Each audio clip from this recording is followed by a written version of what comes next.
تبدیلی ہنسے کی یا ذات کی؟ تبدیلی تو ہماری ذات میں ہونی چاہیے، لیکن ہم سال کے ہنسے کی تبدیلی سے خوش ہوتے ہیں۔ 2022 کا 2 کا ہنسا ہٹ جائے گا، اس کی جگہ 3 کا ہنسا لگ جائے گا۔ یہ تو کوئی تبدیلی نہیں ہے، یہ تو ہنسے کی تبدیلی ہے۔ یہ تو جب سے دنیا بنی ہے اور جب سے اسلام آیا ہے، یہ تبدیلی تو ہوتی رہتی ہے، سالوں کی، ہجری سال ہو یا شمسی ہو۔ اصل مسئلہ یہ ہے کہ ہم اپنی ذات کو تبدیل کریں۔ تبدیل ہمیں خود ہونا پڑے گا۔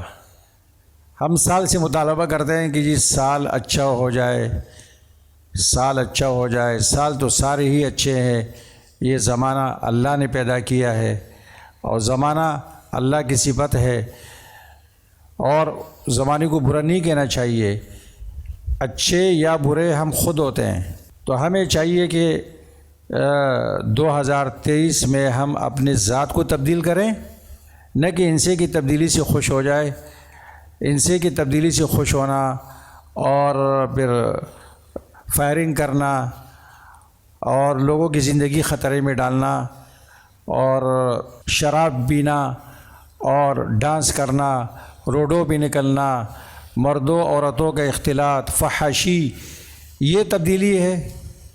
یہ تو خطرناک تبدیلی ہے، یہ ہلاکت والی تبدیلی ہے۔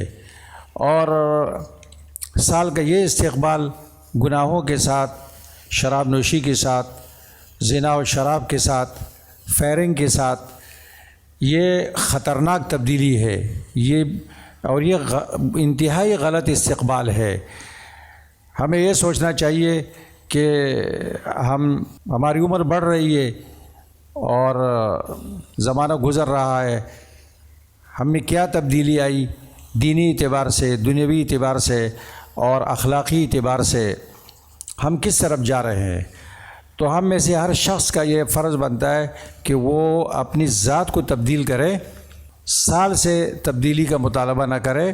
سال کے اندر ہم اپنے آپ کو خود تبدیل کریں تو انشاءاللہ تبدیلی آئے گی، اور اللہ کا زمانہ اور یہ سال، یہ سب اچھے ہیں، کوئی سال برا نہیں ہے۔ برے یا اچھے ہم خود ہوتے ہیں۔